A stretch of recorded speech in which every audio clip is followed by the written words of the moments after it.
Assalamualaikum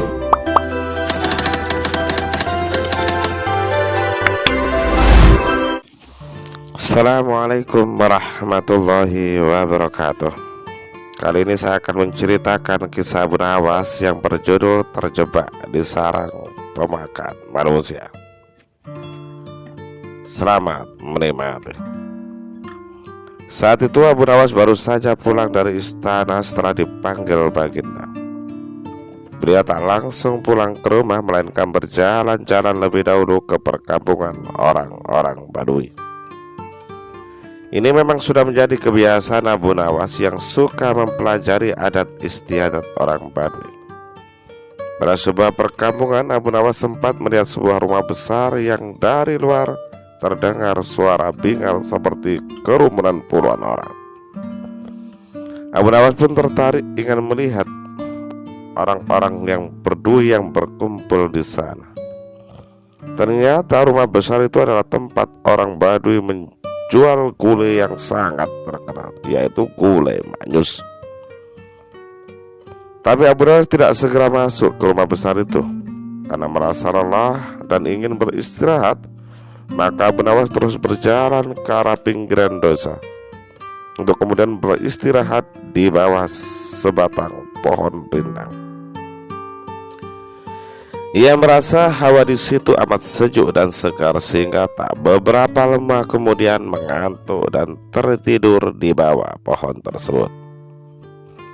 Abu Nawas tak tahu betapa lama ia tertidur, tahu-tahu ia merasa dilempar ke atas lantai tanah. Bro, Abu Nawas pun tergagap dan bangun. Kurang ajar, siapa yang berani melemparku? Tanyanya heran sambil menengok kanan kiri. Ternyata ia berada di sebuah ruangan pengap berjeruji besi, seperti penjara. Hai, keluarkan aku! Kenapa aku dipenjara di sini? Teriak Abu Nawas. Tidak berapa lama kemudian muncul seorang Badui bertubuh besar. Abu Nawas memperhatikan dengan seksama. Ia ingat orang inilah yang menjual gulai maknyus di rumah besar di tengah desa tersebut. Jangan berteriak, cepat makan ini, kata orang Badui sambil menyodorkan piring ke lubang ruangan. Abu Nawas tidak segera makan. Mengapa aku dipenjara? Tanyanya. Kau akan kami sembelih dan akan kami jadikan campuran gulai manyus, kata orang Badui tersebut. Apa? Jadi kau jual di tengah desa itu gulai manusia? Tepat. Itulah makanan favorit kesukaan kami. Kami? Jadi kalian sekampung suka makan daging manusia? Iya, termasuk dagingmu. Sebab besok pagi kau akan kami sembelih. Sejak kapan kalian makan daging manusia? Oh, itu sejak lama. Setidaknya sebulan sekali kami makan daging manusia. Dari mana saja kalian dapatkan daging manusia tersebut? Tanya Abu Nawas penasaran. Kami tidak mencari kemana-mana. Hanya setiap ada orang masuk atau lewat di desa kami, pasti akan kami tangkap. Dan akhirnya kami sembelih untuk akan dijadikan gulai manusia.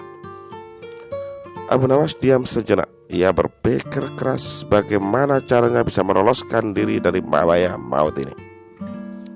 Ia merasa heran kenapa baginda tidak mengetahui bahwa di wilayah kekuasaannya ada kanibalisme, yaitu manusia memakan manusia. Apakah para menteri hanya melaporkan hal yang baik-baik saja? Mereka tidak mau bekerja keras untuk memeriksa keadaan penduduk. Baginda harus mengetahui hal seperti ini secara langsung kalau perlu, pikir Abu Nawas. Setelah memberi makan gulai, Badui itu meninggalkan Abu Nawas. Abu Nawas tentu saja tak berani makan gulai itu, karena jangan-jangan dagingnya adalah daging manusia. Ia menahan lapar semalaman dengan tidak tidur. Tubuhnya yang kurus makin nampak kurus. Esok harinya saat Badui itu datang lagi, Abu Nawas berkata padanya, Tubuhku ini kurus, kalaupun kau sembelih aku, kau tidak akan memperoleh daging yang banyak. Kalau kau setuju, nanti sore akan kubawakan temanku yang bertubuh gemuk. Dagingnya bisa kalian makan selama 1 minggu.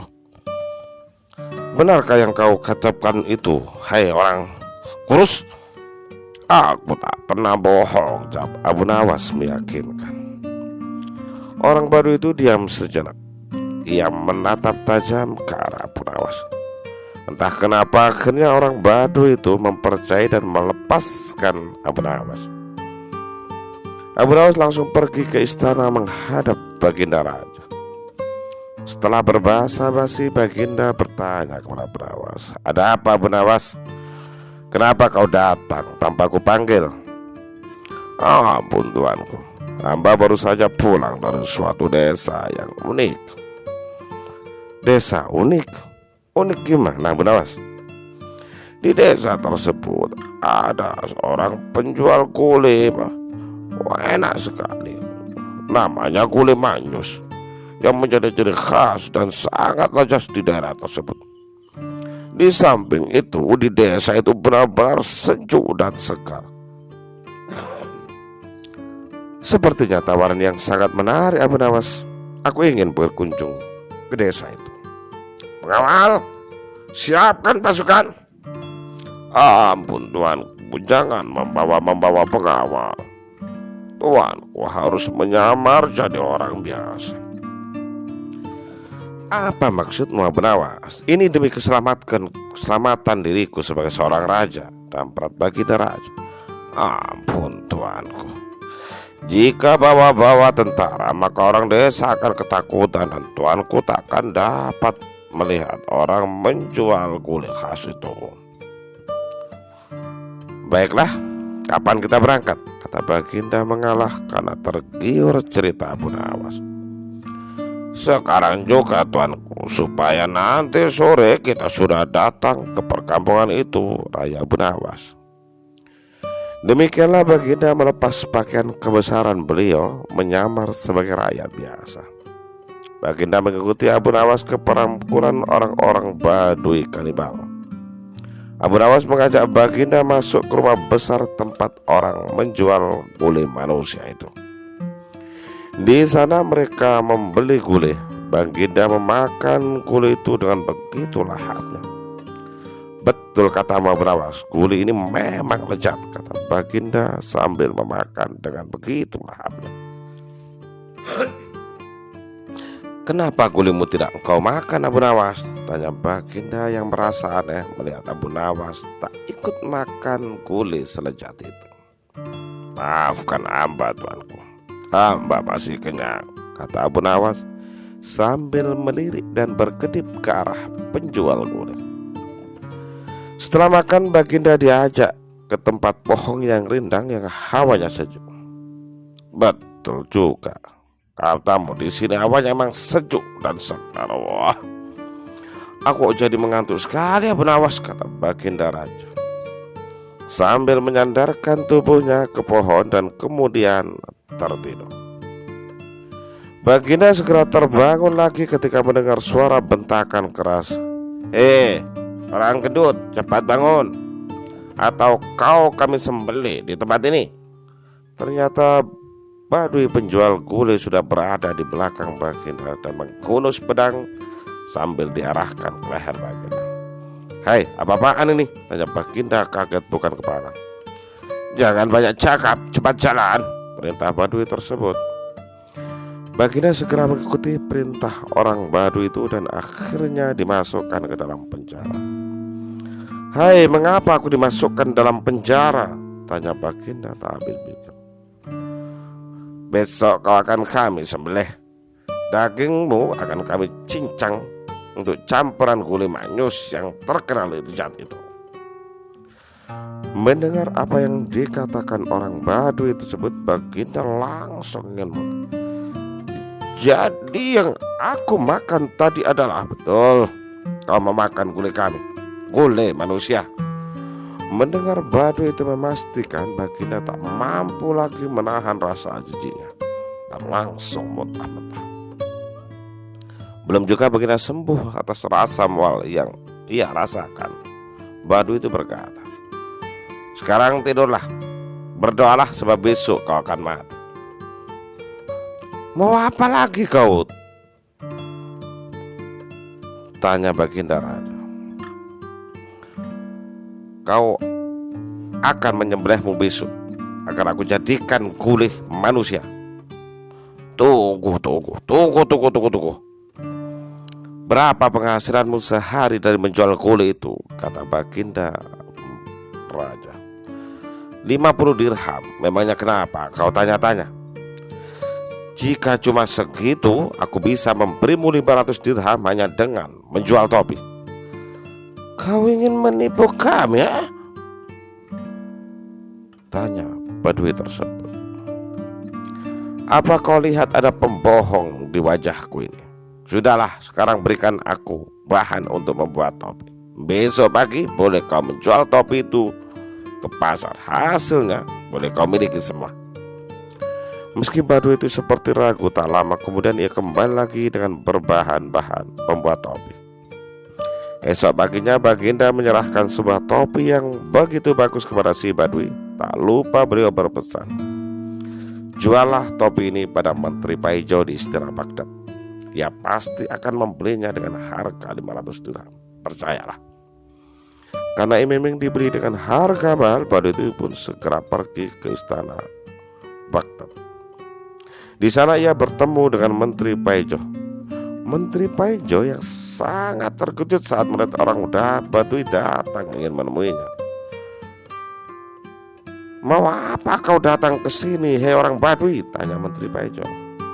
"Maaf Paduka, hamba mau menjual topi istimewa ini." Menteri Paijo pun segera melihat dan memegang topi tersebut. Saat ia memeriksa topi itu, alangkah terkejutnya dia ketika melihat hiasan berupa huruf-huruf yang maknanya adalah surat dari Baginda yang ditujukan kepada dirinya. Langsung saja Paijo membayar harga itu sesuai permintaan si Badui. Saat Badui itu pulang dengan wajah ceria, sama sekali ia tak pernah tahu jika Paijo telah mengutus seorang prajurit untuk mengikuti langkahnya. Siangnya prajurit itu datang lagi ke istana dengan melaporkan lokasi perkampungan si penjual gulai. Menteri Paijo cepat bertindak sesuai pesan dari surat Baginda Raja. 1000 orang tentara bersenjata lengkap dibawa ke perkampungan tukang gulai manyus. Semua orang Badui di kampung itu ditangkap sementara Baginda berhasil diselamatkan. "Untung kau bertindak cepat. Terlambat sedikit saja sudah jadi gulai aku ini," kata Baginda kepada Menteri Paijo. "Semua ini jelas gara-gara Punawas Baginda Raja," kata Menteri Paijo, mencoba memanggil kesempatan untuk membalaskan kedengkiannya pada Punawas selama ini. "Benar yang kau katakan itu Menteri Paijo, tapi ini juga salahmu. Kau tak pernah memeriksa perkampungan ini hingga tak pernah tahu bahwa penghuninya adalah orang-orang Kanibal," bentak Baginda Raja kepada Menteri Paijo. Demikianlah kisah Punawas ini berakhir. Terima kasih dan jangan lupa mengikuti kisah-kisah menarik lainnya masih di channel Ramalan. Assalamualaikum warahmatullahi wabarakatuh.